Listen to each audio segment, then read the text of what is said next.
Hi, this tutorial is about how to send WordPress posts directly to your Twitter account. The first thing you're going to need to do, obviously, is to have a Twitter account. Next, we're going to go into our dashboard on WordPress. We're going to go into Plugins. We're going to go into Add New, and we're going to click on Twitter and search our plugins. If you scroll down, you'll see WordPress to Twitter, and that means that anytime you have a WordPress blog, it'll update on your Twitter status using your URL. So let's go ahead and install this now. Click OK, and click on Activate Plugin. At the top, it says that it requires authentication by OAuth, so we need to update our settings to complete the installation of WordPress to Twitter. So I'm going to click on Update Your Settings.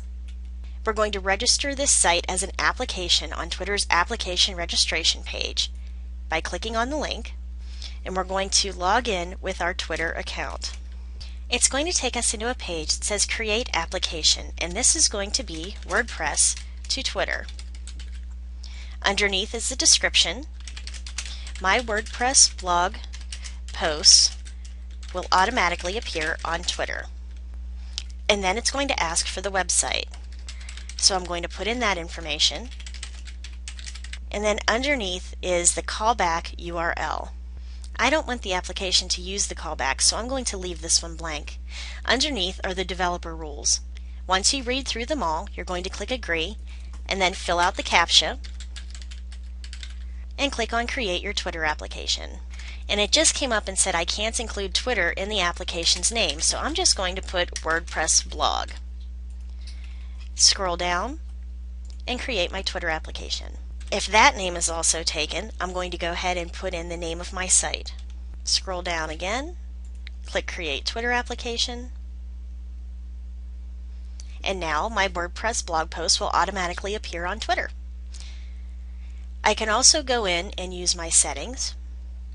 I can change my authorization tool, and here's my consumer key, my consumer secret, and my access token. So under my settings, I'm going to go in and click Read Only, put in my callback URL if I want, put in my organization's name, put in my organization's website,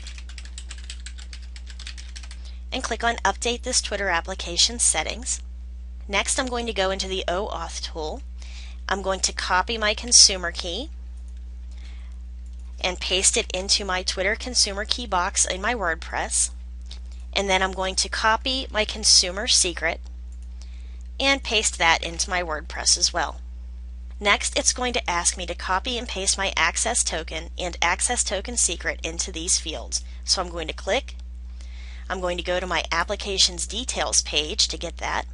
I'm going to scroll to the bottom where it says your access token and click on Create My Access Token. I'm going to go back into my OAuth tool, scroll down,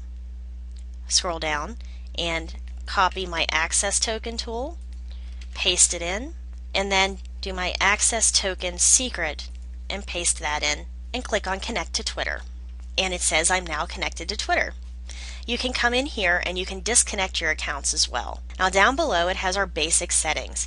Update when a post is published, update when a post is edited, update when a page is published, update when a page is edited, and then the settings for comments, settings for links, and it allows us to choose our short URL if you want to. And then click Save to save all of your changes. If you want to use a URL shortener account, you can go ahead and put your information in for the su.pr account details as well, and then your bit.ly details. And if you have a yourls account, you can put your details in as well. Underneath are advanced tweet options. You can choose to strip the non-alphanumeric characters from your tags, which I'm going to go ahead and click. You can put a maximum number of tags, a maximum length of characters for the included tags, the length of the post excerpts, the WordPress to Twitter date formatting, the custom text before tweets, custom field or alternative URLs, your preferred status update truncation sequence, if you have any special cases when you want WordPress to send out a tweet on its own, your Google Analytics settings, which you can actually track Twitter through your Google Analytics, if you want individual authors on the page to have their own individual Twitter accounts, and you can disable your error messages. Again, hit save. On the bottom, we can limit our updating categories. Let's say I only want my tutorial categories to be updated. I would click on that, and only when I have a tutorial category post will it link. Underneath, if you would like to get plugin support, you can go ahead and write to the creator of the plugin, and you can also keep in mind you need to make a donation to the developer of this plugin in order to get an answer from them, but these will be treated as bug reports if you don't, so they'll go in and try to fix the bug if it's a problem that a lot of users have. So when that's all done, we're going to scroll down, and here's all my installation data all the way to the bottom. So let's go ahead to posts, and I'm going to add a new post. Now I'm going to scroll down until I get to WP to Twitter, and it's going to have a new post. This is my first tweet, so let's go ahead and tell it to tweet this post and retweet this, and click tweet, and there it is. It's automatically put onto my Twitter page. So much easier than having to copy and paste your posts into Twitter. So I hope you enjoyed this tutorial. It's really going to help you personalize and get the word out there about your site. Thanks for listening, and I'll see you next time.